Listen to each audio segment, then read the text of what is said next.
por exemplo, a base, é o futuro, tem aquela coisa. Se você...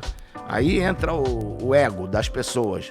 Se o cara da base faz sucesso no profissional, não fui eu que fiz sucesso, foi o cara da base lá, o dirigente da base que fez. Então você vende que ele tá valendo muito e compra um bom. E isso que eles fizeram o time de 2018, 19 assim. Venderam alguns... Vinícius Júnior, Paquetá e outros mais, né? O Léo Duarte, Léo Duarte, né? O Renier. Só aí já deu mais de 500 milhões de reais, né? Matheus Sávio, 40, né? aquele centroavante, o Felipe Viseu. O Flamengo vendeu uns 8 jogadores. E com isso, pegou alguns jogadores experientes e bons, como foi Rafinha, o próprio Gerson, né? O Henrique, Gabigol, o Pablo Mari, né? E trouxe eles e, montou aquele timaço. Gastou menos. Então, quem que montou esse timaço? Foi o cara da base? Não foi.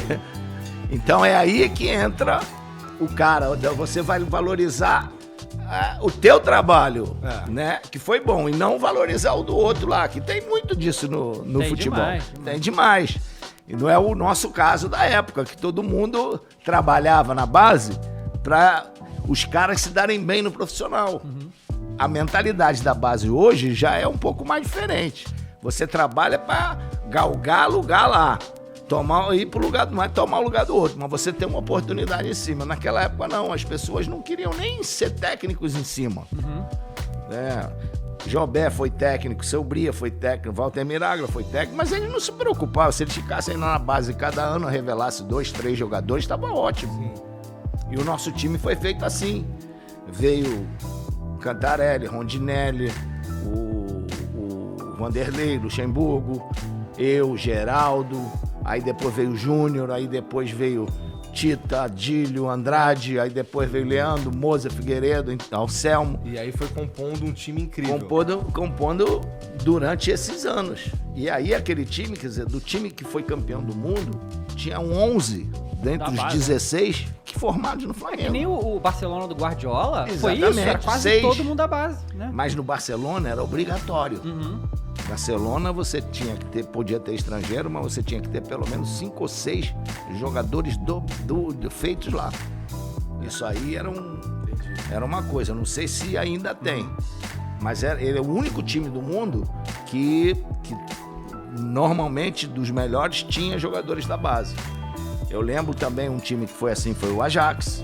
O Ajax trabalha muito jovem, trabalha, né? Muito, o Arsenal muito trabalha muito também. Exatamente. O Inter de Milão foi campeão da Champions e não tinha um italiano, o Materazzi, que era o único que era reserva, entendeu? Então, isso é muito esquisito, de fato. É muito entendeu? Entendeu? Não parece um time, não parece fabricado, né? Pois é. Mas isso que eu ia falar, você depois saiu, você ficou fora do Brasil muito tempo, né? Você teve experiência no Fenerbahçe, muito tempo no Japão e tudo. E você viu como é que o futebol funcionava lá, muito profissionalizado, os times tinham dono, coisa e tal. E aí, obviamente, né, você viu o Flamengo, sabia que o Flamengo não era bem assim, né? E aí veio o Bandeira, né, que deu uma arrumada na casa e fez o Flamengo ter condição de, hoje, chegar pro Benfica e dar 13 milhões de euros pra pegar 100% do jogador lá, né? Uma coisa que era inimaginável há anos atrás. Você teve contato com o Bandeira nesse período? Você via o que... Tive, mas o Bandeira é um cara que eu gosto muito, mas o Bandeira fez parte de um projeto. Eu, por exemplo, todo esse início esse grupo foi formado basicamente em função do que aconteceu comigo, tá? Pelo Landim e pelo Flávio Godinho, que eles trabalhavam juntos e viram a sacanagem que foi feita comigo lá, e eles queriam, antes, quando eu estava lá, eu reuni com eles para me ajudar. E era muito engraçado que eles estavam com um problema lá com o Eike Batista, não podiam ser vistos juntos. Que um era advogado dele e o outro estava, né, como é que se diz? Estava com processo contra ele. E eles, por causa do Flamengo, fui almoçar com eles e tal, e eles, queremos te ajudar de uma maneira, aquela coisa, de queriam botar uma quantia lá no clube e ir pro Flamengo investir e tal, para me ajudar. E acabou, eu saindo, não aconteceu. E quando eu saí, eles criaram o BAP também, que era da Sky, acabou tendo problemas com a Patrícia lá, com aquela coisa, e aí juntou ele, BAP, Valim, Landim, o Flávio Godinho, tinha o Gustavo hoje, que é o do marketing, né? O vice-presidente de marketing, e, se não me engano, o Tostes. Eram 6, né? Ou 7, não sei. Tinha mais um ou dois ali. Aí eu participei de várias reuniões com eles, inclusive na casa do Valim, em restaurante, para eles entrarem em 2012. E eu fiz apenas 2 pedidos a eles para apoiar, tá? Em todas essas reuniões. Ó, eu quero que vocês não atrasem mais salário de ninguém, nem de jogador, nem de funcionário de ninguém. Desde 2012 você nunca mais viu falar do Flamengo de atraso de salário.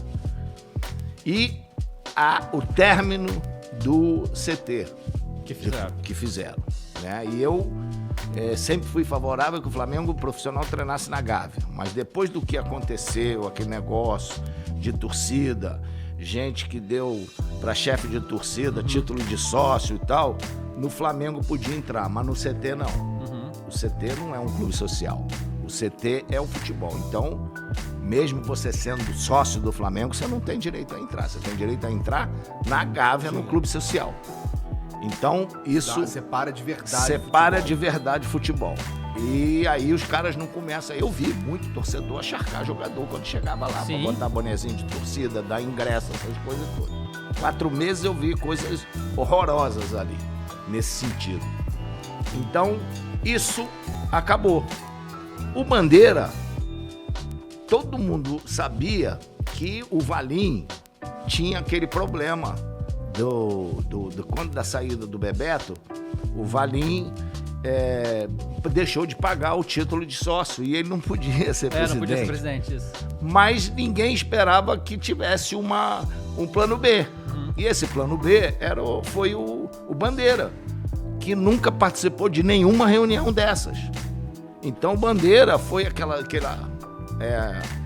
solução encontrada, mas o Flamengo é presidencialista. Quando ele foi eleito presidente, começa ele a dar as cartas também. Então, o que aconteceu? Bandeira tomou decisões boas, mas tomou decisões também que foram contrárias a um grupo que apoiou ele. Entendeu? Então, por isso houve a separação. Entendi. Mas, dentro do plano do Bandeira, do período que o Bandeira teve lá, algumas pessoas ficaram lá e tomaram conta, entendeu? E depois veio, principalmente o Landim. O Landim ficou quase o tempo todo do mandato do Bandeira. E depois ele saiu para ele ser o candidato. Então, quer dizer, foi um grupo que realmente não precisava tomar um tostão do Flamengo.